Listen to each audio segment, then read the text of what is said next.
여성이 남성보다 훨씬 더 류마티스 관절염 위험이 높아요. 여성이요? 네. 여성이 왜 더 높은 거죠? 그거는 여성 호르몬하고 관계가 되어 있어요.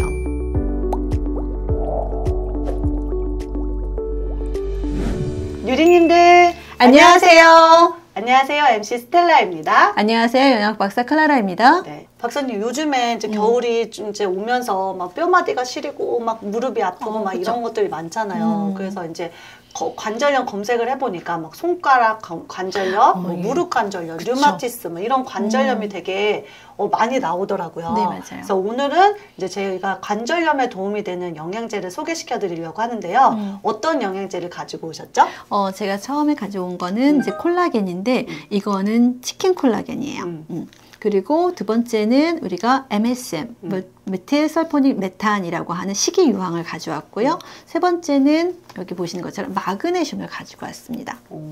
근데 우리가 이제 그 겨울철 하면 사람들이 이제 류마티스 관절염보다 퇴행성 관절염이 더 많이 걸린다고 하잖아요. 네. 왜 그런 거예요? 겨울철에는 기온이 떨어지고 습도가 감소하면서 관절의 통증과 뻣뻣함이 훨씬 더 많아집니다. 특히 낮은 기압이 관절 내부를 팽창시켜서 압력이 더 많이 세집니다. 겨울이 되면 추우니까 잘 움직이지 않잖아요. 그쵸. 움직이지 않아서 이제 관절의 유연성이 떨어지다 보니까 퇴행성 관절염이 더 많이 생길 수가 있고요.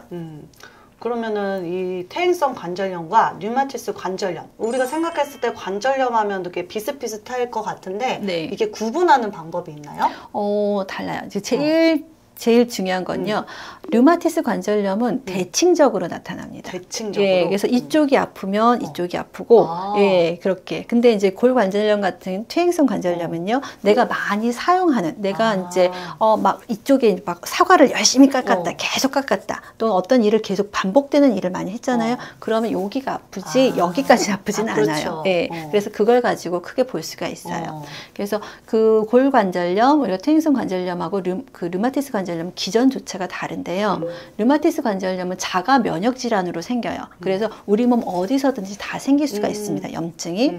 근데 골 관절염 같은 경우는 내가 퇴행성이라고 하잖아요. 많이 써서 그래요. 그러니까 우리가 이렇게 관절이 붙어 있으면 거기 연골이 있잖아요. 연골이 많이 써서 닳았어요. 그러면 이제 그 뼈와 뼈 사이가 그쵸. 예, 좁아지고 그러면서 움직이다 보니까 여기서 염증이 생기고 통증이 생기는 거죠. 예, 그래서 기전이 다릅니다. 그러니까 퇴행성은 한마디로 이렇게 노화로 인해서도 생기지만 그쵸. 우리가 막 이렇게 힘든 일을 했을 때도 생기는 게 퇴행성 관절염인 거군요. 네. 그리고 또 내가 만약에 꼬당 넘어졌어요. 그러면 이제 그 뼈가 약해졌잖아요. 부러질 거기로부터 수도 있고. 시작해서 또 관절염이 생기는 게 퇴행성 관절염입니다. 예. 그렇다면 이 관절염이 생기는 위험 요인들은 뭐가 있나요? 일단 나이가 많을수록 관절염이 더 많이 생기죠. 그쵸. 그리고 여성이 남성보다 훨씬 더 류마티스 관절염 위험이 높아요. 여성이요? 네. 여성이 왜 더 높은 거죠? 그거는 여성 호르몬하고 관계가 되어 있어요. 그러니까 예를 들어서 우리가 그 여성이 임신을 했을 때는 류마티스 관절염 증상이 완화가 됐다가 다시 이제 아기를 출산하고 나서는 다시 올라가는 걸 보니까 이거는 여성 호르몬하고 관계가 있다라고 보고가 되고 있죠. 그리고 우리가 가족력이 있으신 분들은 당연히 가족력도 있군요. 가족력 유전적인 요인으로 해서 생길 수가 있겠고요. 그다음에 체중이 많이 나가신 분들은 특히 퇴행성 관절염. 왜냐하면 이렇게 하중이 있으니까 무릎으로 이제 그게 가서 훨씬 더 관절을 더 마모하게 되니까 생기는 것들이고요. 그리고 이제 그 뼈를 다쳤을 때, 예, 거기서부터 이제 관절염이 시작되는 경우도 있고, 또 어떤 분들은 이제 몸을 쓰는 일을 많이 하시는 분들은 반복되는 일을 계속 하실 때, 그때 그 부분에서 이제 마모가 되면서 우리가 훨씬 더 골 관절염이 많이 생길 수가 있습니다. 그렇다면 이제 우리가 류마티스 관절염이랑 그 퇴행성 관절염이 있는데 이게 그럼 각자 나타나는 증상들이 또 다른 건가요? 예, 달라요. 이제 퇴행성 관절염은 우리가 많이 써서 되는 거기 때문에 우리가 큰 뼈들, 예를 들어서 이제 허리뼈라던가 아니면 무릎뼈 이런 데서 주로 많이 생기고요. 그다음에 류마티스 관절염은 자가 면역 질환인데 이제 손가락부터 이렇게 조금 생기다가 이제 또 다른 곳으로 다 이렇게 생기고 아까 말씀드렸듯이 대칭적으로 이제 딱 보이는 거죠. 왜냐면 우리가 또 이제 노동을 하다 보면 이렇게 무거운 걸 들거나 이러면 양쪽 다 대부분 좀 아프잖아요. 네, 그러면 이렇게 대충적으로 이렇게 오다 보면 솔직히 이게 노동 때문인지 류마티스 때문인지 모를 수도 있을 것 같아요. 네, 예, 맞아요. 근데 그게 이제 이거는 이제 들지만 그걸로 해서 다른 쪽으로 다 전이가 되니까 이제 다른 데도 여기가 아픈데 여기도 아프고 여기 뭐 여기도 아픈데 여기도 아프고 이렇게 되면 이게 류마티스가 아닐까? 그리고 또 훨씬 더 류마티스는 염증이 더 강해요. 그래서 강해요. 예, 그래서 염증과 통증이 훨씬 더 많고요. 예. 더 아프구나. 네, 예. 그렇다면 우리가 이제 이 관절염에 좋은 영양제를 아까 가지고 오신 거를 소개시켜 주셨는데 네. 피쉬도 아니고 뭐 물개도 아니고 소도 아니야. 근데 왜 하필이면 이 닭 그 콜라겐이 관절에 더 도움이 되는 거예요? 이 닭 콜라겐 같은 경우는 관절을 튼튼하게 해주는 것뿐만 아니라 연골을 재생하고 탄력성을 더 유지하는 데 도움이 돼요. 예, 그렇기 때문에 관절염처럼 여기 중금 쿠션이 사라졌을 때 그 연골을 대체하는 것이 이 닭 콜라겐이기 때문에 가지고 온 거고요. 또한 또 이게 그럼 퇴행성 관절염에만 좋은 건가? 라고 생각하시는데 자가 면역 질환에도 이 닭 콜라겐이 도움이 됩니다. 예, 그래서 가지고 왔어요. 그러면 이제 두 번째로는 MSM을 가져오셨는데 MSM은 관절에 왜 좋은가요? 우리가 MSM 식이요양 같은 경우는요, 염증과 통증을 줄여주는데 굉장히 효과가 있습니다. 특히 이제 관절염을 알아보신 분은 아시겠지만 이게 염증과 통증이 굉장히 많이 아파요. 손가락 마디마디 이제 어떤 분은 목, 어깨 이런 다 아프시거든요. 그럴 때 염증을 줄여주는 거. 예, 그게 얘의 기본 기능이고요. 그리고 또 혈액순환을 개선하고요. 에너지 효율성을 증대시켜주는 기능도 합니다. 예, 그러니까 좀 보통 이제 관절염을 가지고 계신 분들이 연세가 많으시잖아요. 그럴 때 에너지가 떨어지고 여기저기 아프고 그럴 때 MSM이 이제 관절염과 함께 에너지 증진, 혈액순환 개선까지도 되기 때문에 두루두루 효과가 있어요.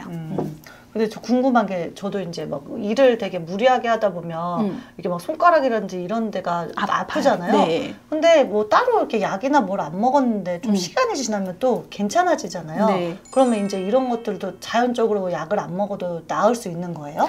자가 면역 질환은 안 나아요. 류마티스 관절염은 낫지 않는 거예요. 왜냐하면 면역 체계가 이상했기 때문에 그런 거고요. 퇴행성 관절염은 안 쓰면 안 아파요. 예, 근데 쓰면 아파요. 어쨌든 노동이냐 노동이 아니냐의 그 차이가 또 있겠군요. 예, 그래서 그걸 보고도 알 수가 있습니다. 그러네요. 예. 그럼 저는 어쨌든 퇴행성이네요. 퇴행성이신 것 같아요. 네. 네. 세 번째로는 마그네슘을 소개시켜 주셨는데요. 네. 이 마그네슘은 또 왜 관절에 도움이 되나요? 마그네슘은요, 여러분들이 잘 아시는 게 근육 이완이잖아요. 특히 관절염이 갖고 계신 분들이 이렇게 뻣뻣한 근육 때문에 아침에 일어날 때 힘들어 하세요. 그걸 풀어주는데 굉장히 도움이 되는데 그것뿐만 아니라 염증성 사이토카인 분비를 억제해서 염증을 내려주는 효과가 있어요. 우리가 관절염 염증이잖아요. 염증을 줄여주는 효과가 있습니다.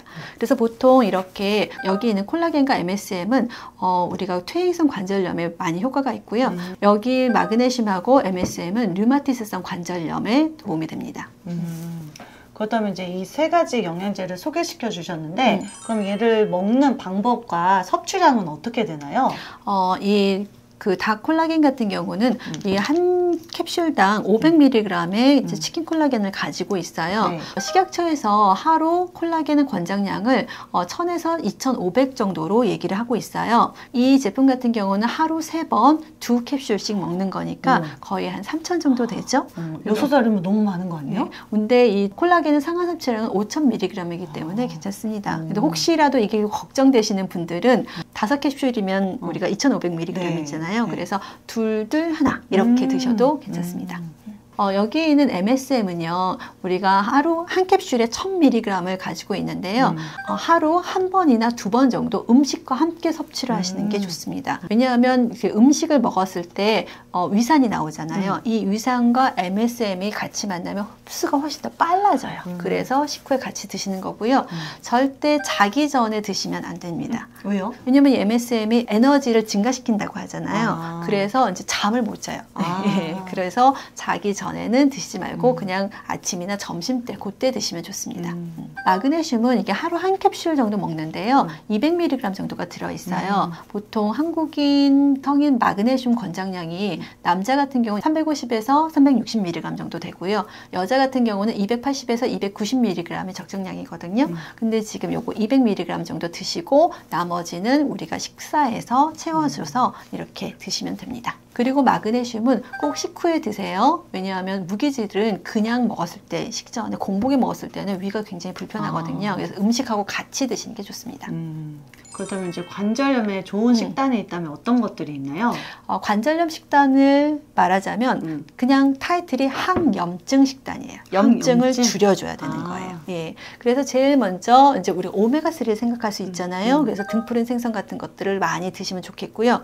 혹시라도 나는 생선 잘 못 먹고 그다음 생선 요리하는 거 너무 힘들어요 라고 하시는 분들은 오메가3 영양제로 보충하셔도 좋습니다. 예. 그리고 이제 통곡식 같은 거 섬유소가 많은 걸 먹으면 우리가 체중이 좀 빠지니까 우리가 체중이 빠지면 좀 더 관절에 무리가 덜 가겠죠. 네. 그래서 그렇게 좀 하시고요.